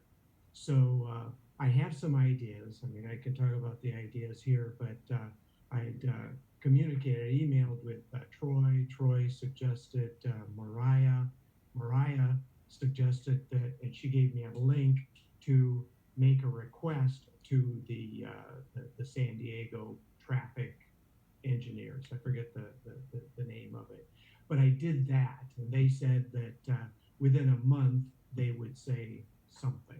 So my suggestions is, one is to eliminate some of the street parking, about 10 cars anyway of the street parking, so that there's more two lane to get people through, and to eliminate the left turns out of the gas station, because then people stop and cars come out and practically park and block the way as they're coming out of the gas station to make a turn that's only 10 yards away from the traffic light.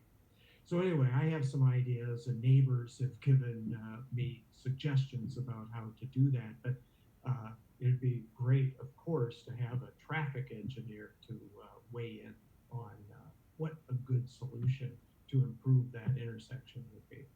So that's it. And if Mariah has something to add, or I would bring back to the group if and when I hear something from city traffic engineering.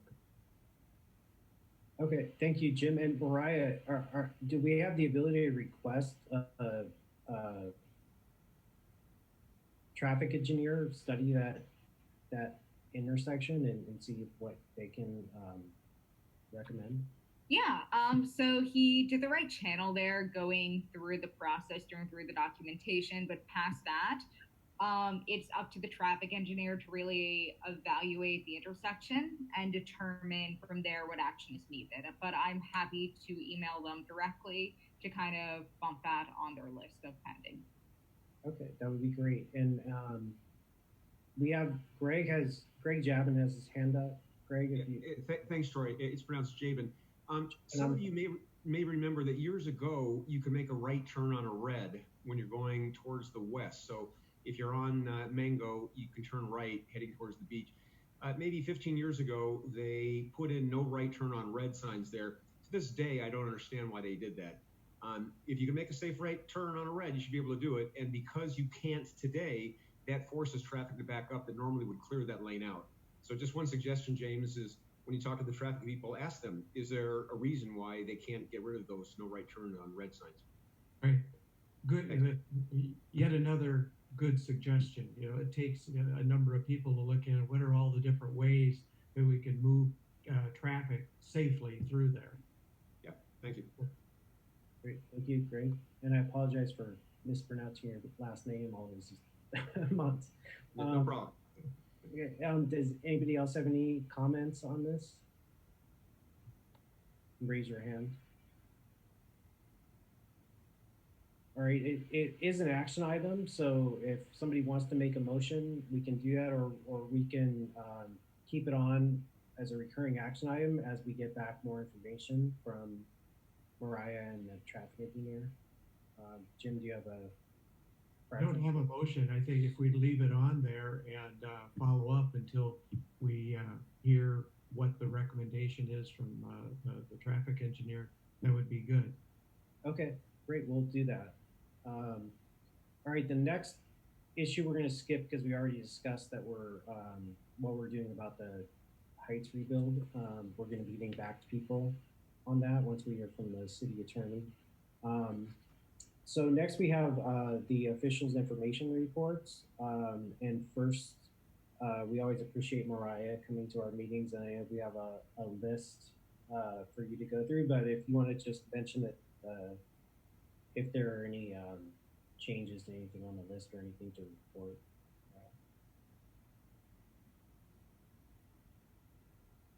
I think you're muted, Mariah.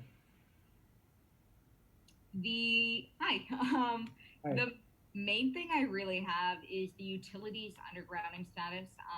I know Eduardo, Barbara, and myself had a really great meeting this past month about the status specifically toward Del Mar Terrace. I'm still working with them to kind of get the answer to your questions, Eduardo, but for everyone else, the updated status is that construction is estimated to start on May 2021. The reason it's really taken a while is that, according to my staff contact, it has been one of the most complicated projects in the city to do because of a specific SDG&E line that kind of is on the perimeter of the boundary. So they've been having to work with SDG&E a lot to do construction there and make sure it stays on track. But as of now, it is on track to start May 2021. 2021, that's for the undergrounding? Yep, Del Mar Terrace undergrounding. Apart from that, no real updates on the other things. I would honestly recommend, at least for now, taking the Mercado Light status off of the reoccurring, just because until a new budget comes out, there's not much that can be notified on that. Okay. And then just some miscellaneous stuff. State probably touches on this, but just reminding everyone, the census is super important for allocating resources appropriately to county based on population. And the deadline to submit this year is September 30th. Takes 10 minutes. You can do it online. Highly encouraged to participate if you haven't already. And legislative recess for City of San Diego is coming back in September. So we won't be holding council until the week of September 14th, and committees reconvene the week of September 8th. Okay, thank you. And if anybody has any questions for Mariah, you can raise your hands, and we'll start with Liz has her hand up. So I asked at the meeting regarding at PRC regarding this school at Del Mar Heights. They mentioned changing, and there was a letter sent, I think, to it was in the Del Mar Times, about changing the zoning from the schools for the school sites, our school sites here in Del Mar and a couple in Carmel Valley. And instead of conditional use permits, the school board had asked to change the zoning, and I shared Greg's concern. What did that actually mean? So I talked to Mariah, or I sent email to Mariah to say, because I'm wondering if they change the zoning, does that become permanent? Like if they could then sell the site with some new zoning? And I wasn't actually sure why they changed the zoning instead of just getting a conditional use. And Mariah, could you tell everybody your answer? Sure, I'm happy to send this out as well. I talked to city staff, and per development and planning, under state law, school districts kind of are their own land use authority. So for any school-related development, a school district is not bound by city zoning. However, if the parcel is dispensed afterward or sold to a private entity and redevelopment is pursued, then underlining zoning would come into effect. So essentially, the school district is their own authority in this case. Whatever zoning exists underneath what they do would withstand when they sell it. As to Liz's specific question about why they might use conditional use over rezoning, I can only tell you the facts. This would be a better conversation to have with Chris. Okay, and thank you, Mariah and Liz. And Eduardo, you have your hand up. Yes, Mariah, going back to the underground, thank you for your report. As a refreshing of the, what's happened with the undergrounding for the terraces. We started this with Councilperson Scott Peters, then Sherry Leitner, now with Barbara Bree. It's been a long road. And I'm just ecstatic to know that at least we have a calendar. We have had calendars before, Mariah, before your time. And that's why I asked you for a tracking document that we can make sure that what has to happen so that May next year, it actually, we're breaking ground, that we're able to track that. The second item that I want to make everybody aware of, if you've been reading the papers, there's a lawsuit now between the city of San Diego and SDG&E because of overcharging for the work they do in general for the community. And we're not exempted from that. A portion of the terraces was done by the neighbors at a price of $1.2 million. And SDG&E prices in 2012 to do a similar job was $6 million. And now, after 8 years, it's coming down to us at $16 million. So we're talking more than 10 times what the neighbors here paid for a similar job. And it's nothing that is happening to us alone. It's community-wide. And there's also the negotiation taking place with SDG&E, which their franchise ends up at the end of the year.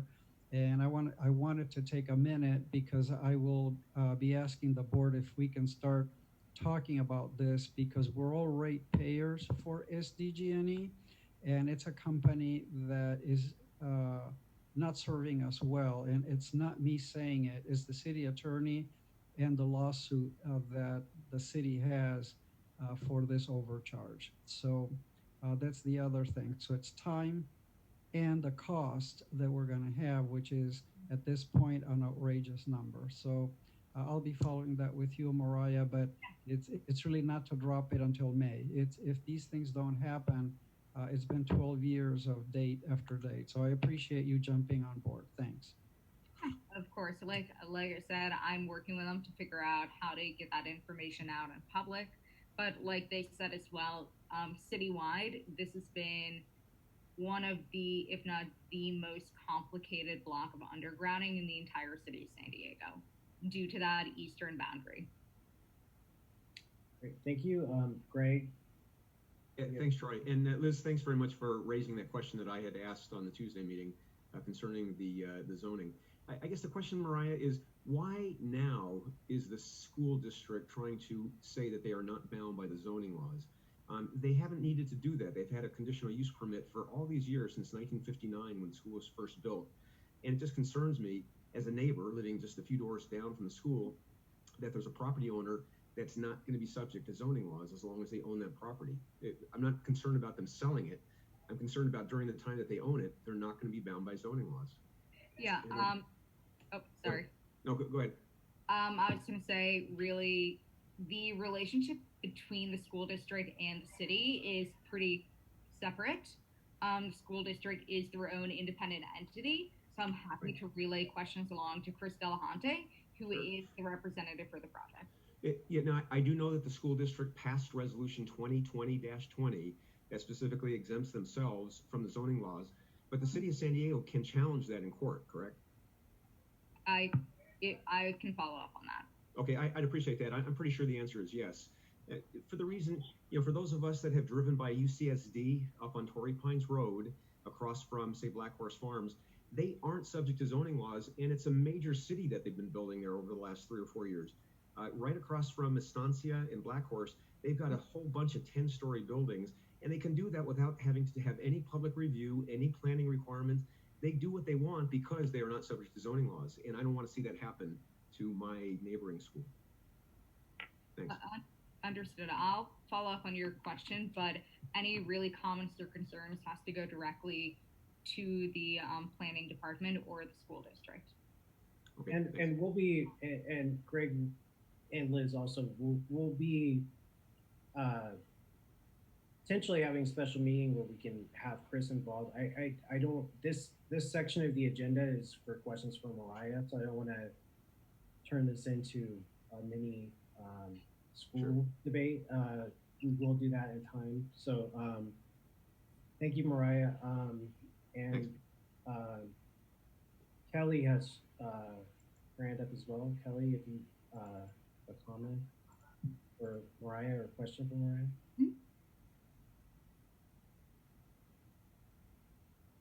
I don't know if it looks like you're muted, Kelly.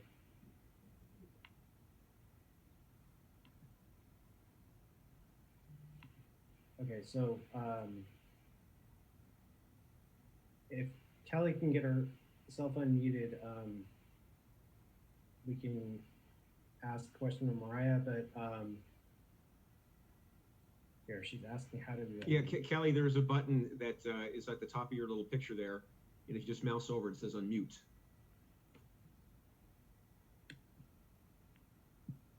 It's at, put your cursor. Oh. Yeah, there you go. Can you hear me? Yep. Yeah.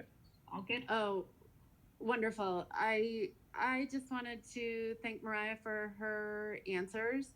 And I just wanted to share Greg's concern also that what we have found with our absolutely amazing school districts that we all love is that if they do not have to do something, they will not. And that the community is finding a lot of manipulated answers coming directly from the school district. And this is coming from someone who has 3 kids that just graduated from there. I love our schools, but there's some very disheartening information coming from them. And so when it does come to answers that, like what Greg is asking, if we can be asking that directly to the city, I think that that will be much more effective than the answers that we're getting from directly from the school district and from some of their consultants. Mm-hmm. That would be much appreciated. Yeah, let me, I will try and find the general email for the planning department for San Diego, and they've been very helpful. Or if you want to forward your questions to me, I can reach out to them through our staff contact. And they're mostly there for factual questions. For example, Liz asked me how the underlying development kind of relates to what they're doing, and I was able to get a question, but they might not be as helpful for why are they doing this over that. So if you have any factual questions about how development or zoning works in San Diego, I'd be happy to help get those answers for you. Great, thank you both. And Greg, you have your hand up too, and I really want to just stress that I really don't want to turn this into a Sure. debate about the school project. We will have that meeting in the future, but Greg, go ahead. I appreciate it. Just one quick question, Mariah. Would you be able to get me an answer to a question I've asked multiple times that no one seems to be able to answer? The original conditional use permit, I understand, was for 350 students, not the current 500 that it has. Who can tell me what the original conditional use permit was for? How do I find that out? So the original conditional use permit should be a public record. So similar to the questions you asked about the light, if you do a public record inquiry or PRA, you should be able to get the answers. Okay, And great. copies Thank of you. the original. Perfect. I will do that. Thanks. All right, thank you, everybody. Thank you, Mariah. So we're in the official information report, but I don't believe that we have Corrine, Miller, or Matthew on this meeting. I know Miller said he wasn't going to be able to make it, so I'm going to assuming that Corrine and Matthew are not on the call as well. The information items, we've already talked about CPC in detail, and we'll continue to talk about it, but as a action item versus information item. And Claudia, if you're still with us, you have a project update for Crest Canyon? I do, yes. Good evening, everybody. Just for those that haven't met me in the past, Troy has been gracious enough to allow us to provide project updates. My name is Claudia Mejia. I'm the Community Outreach Representative for the Crest Canyon Emergency Storm Drain Project. And we also have 3 additional project team members. That's Steve Lindsay, Sean Paver, and Azine Noor. They're also joining us just in case anybody has any technical questions or any information or questions about the restoration plan.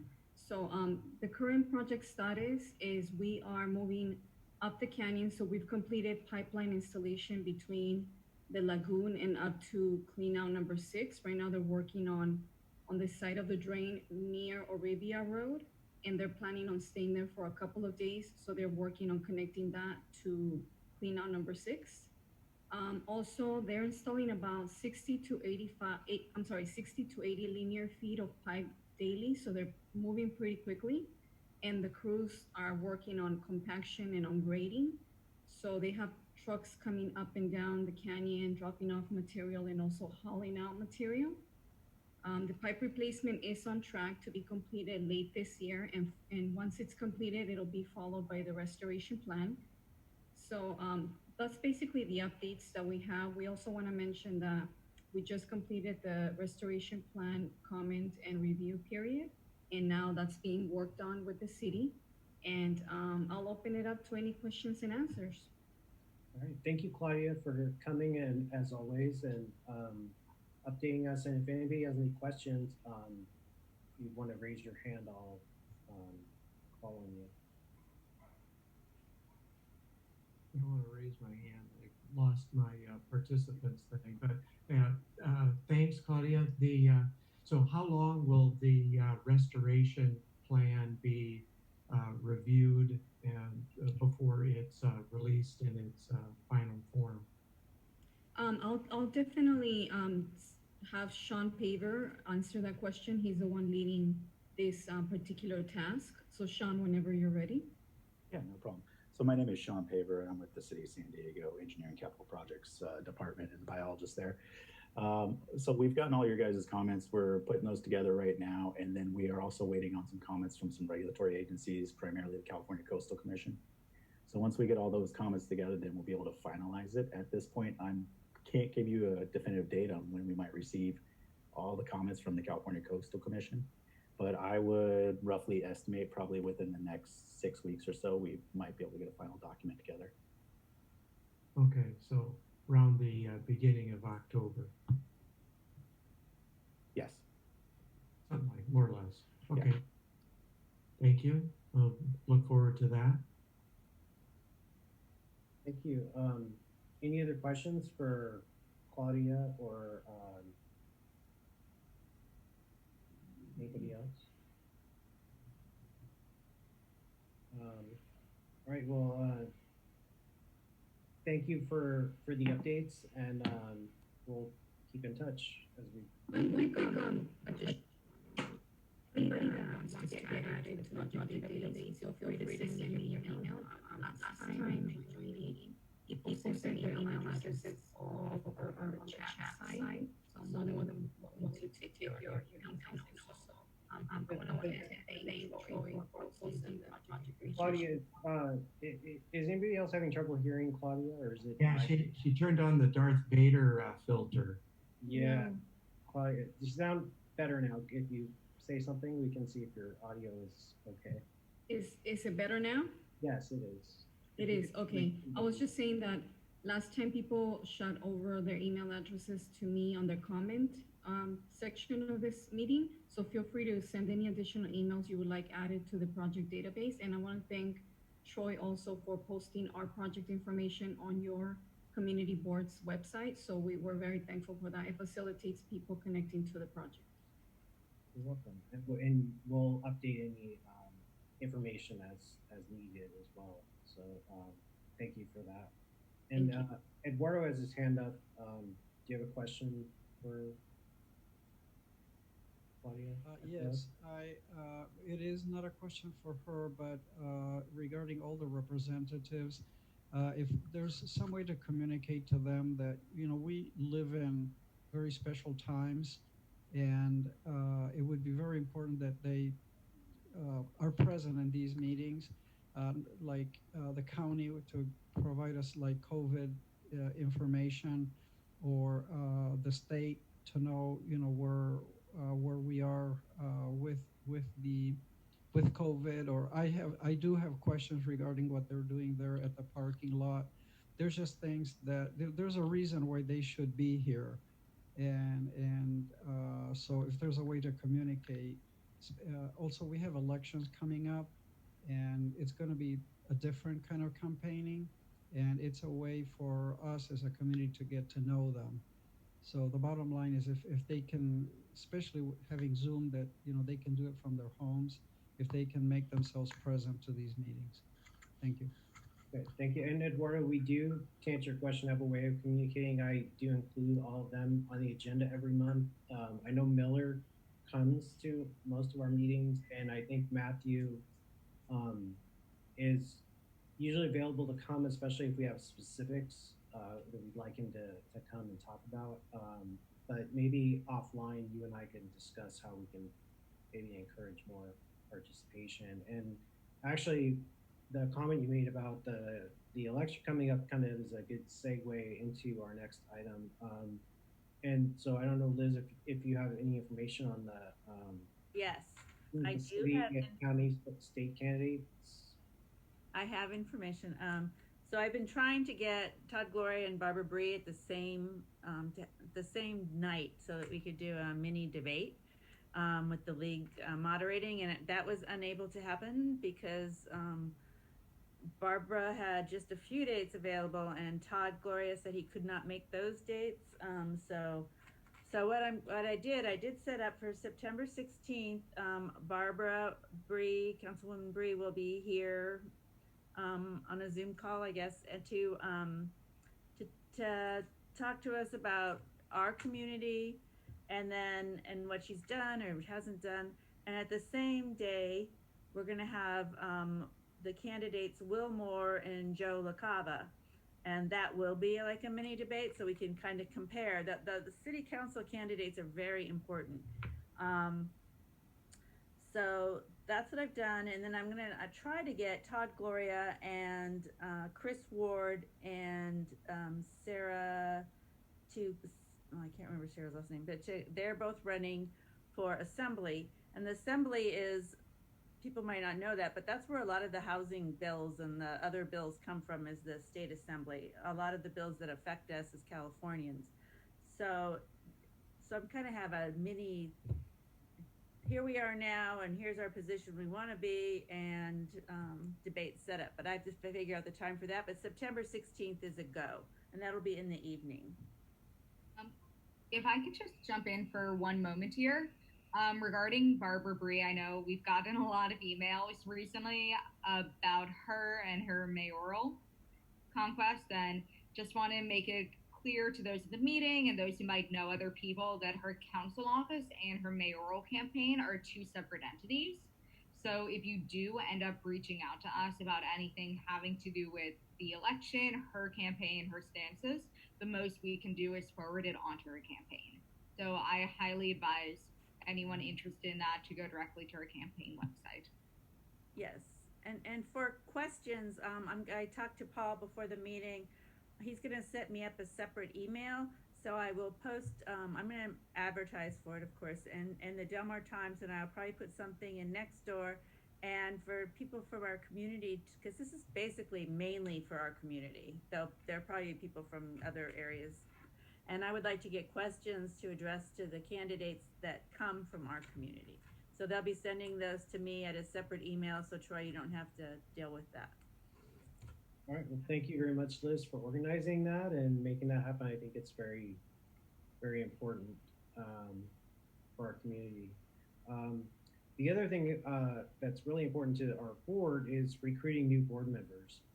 And as I mentioned earlier, we do have one person interested who may have to come to 3 meetings, and we'll need to, Deborah, what was the name of the person that was, I just want to make sure if they're here at this meeting that we document that, because we do need to document that somebody has been, who's interested in being on the board is at the meeting. I was muted.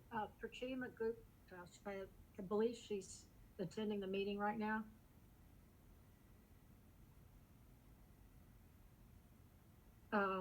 Well, I don't see, well, she was here until just a little while ago. Yes, she was.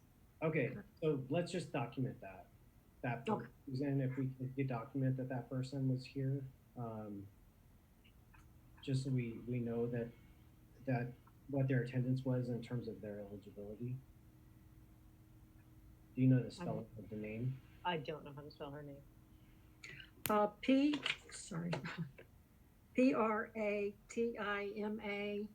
and last name Gupta. And she's a doctor, Susan. She's a physician, so you might want to put doctor. Indeed. Yeah. Okay, cool. Thank you. Okay, great. And also, I just want to put it out there that if anybody else is interested, it's always nice to put that out when we have so many people who are attending, which is great. If anybody's interested, you know, if you come to our meetings, if you come to 3 meetings, you can be eligible. And in between elections, when we have open seats, we have the ability to make appointments. So I would encourage anybody who's interested to, you can go to our website and either contact me, or there's also Paul, our webmaster, has put a section in the about portion of the website where you can get more information if you're interested in joining the board. The next thing is community outreach and communication, including other community organizations, groups, and planning boards. I know, Eduardo, you had a few things in specifically that you wanted to talk about.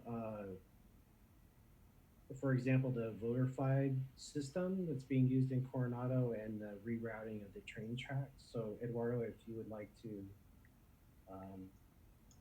comment on the section. We have important matters coming up, like the rerouting of the train track.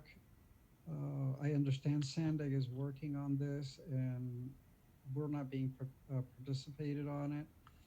There's issues that we should be communicating with Mira Mesa, Carmel Valley, and so it's just this reaching out, the city of Del Mar, and like tonight we had 31 people, now we're down to 20. It's just really very, very good meeting. So increasing the number of people, I think it's a goal that we should have. And very quickly on VoterFied, it's a platform. I don't know if Mariah is familiar with it. It's a platform that the city of Coronado is working with, and they advertised it in the paper like 3 months ago. I attended a presentation they did, and essentially what they do is it's interactive. They put the subjects up, you connect with them, you vote, you give your opinion, and it would be something very useful for us since our neighborhood site has gotten polluted with other things because there's a control there. So what VoterFight has proposed is to do like a 10-minute presentation when we're ready for it, so that us as a board can get a feel, and we can also ask them how the city of Coronado is doing with them and how it's worked to communicate with their constituents. All right, thank you, Eduardo. Did you want to say something about the train tracks? I know that that's important. It's happening right now. Well, the train tracks it's a huge issue, and so it's something we need to talk with Mira Mesa. It's coming all the way from the university, Carmel Valley, the city of Del Mar. You know, we may see the train tracks undergrounded under the city of Del Mar, which I have my opinion about that. It could be there's 2 options to route that under Portofino, which is just, I don't know who came up with that one. There's 5 options, and we need to be educated on that first by Sandag so that we can start working on it because this is happening, and I don't know when it's going to be funded, but the discussion is taking place. So I want this to be in our agenda and probably starting with a presentation from Sandag. Well, just so you know, Eduardo, we did have a presentation at one of our board meetings. I have to go back and see when that was. But they brought the plans, and they showed the different routes that they were proposing. So I don't know if you maybe want to reach out to Sandag and see if and maybe extend the invitation for them to come and present to us again, just so we can find out, like, you know, if there's any changes. I know it's been probably years since that happened. Sure, I can try to contact them offline. Maybe you can give me who did the presentation. I was not in the board at the time. But Yeah, I'll have to go back and look through our minutes and see when that happened. I'll work on that for you. Right, and because it involves the communities I mentioned, I think we need to put our heads together with them because it's really impacting all of us at the same time. All right, thank you very much. And then the Citizens Advisory Committee, Pat Witt, I don't see Pat on the list. Pat, if you're here, if you want to unmute and oh, and also Susan, I am noticing that Samson is in the meeting, and I think when we did our check of what board members were here, I think you mentioned that he may not have been at the very beginning, but No, he wasn't here. And he wasn't in the vote counts because every time we did a vote, I scanned again. okay. So, All right, well, he's there now. And so anyway, that was just distracting. I just saw that name and I'm like, wait. So Pat is not with us. Liz, if you have anything, do you have anything to say about the CSA 17? I know you're working on that, but may not have a lot to share. I haven't. I met with Barb. There's not a meeting. Maybe in a month, I think there's a meeting. So there's really nothing been going on. They haven't been meeting. So I don't really have anything to share about it, except I will be taking over for Barb, and that's it. Thank you. Thank you very much. And then the last thing is non-agenda items constituting new or future business. And if we don't have any of those, then we'll adjourn the meeting at 9:03. So we're pretty much, we started at 7:02 and ended at 9:03, so we got it in 2 hours this time. And I think we had a lot of very good discussion. So hopefully we can kind of keep that happening. So thank you everybody for attending, and we'll see you soon. Okay. Bye, everybody. Thank you. All right, Bye. Bye, everyone. Yeah.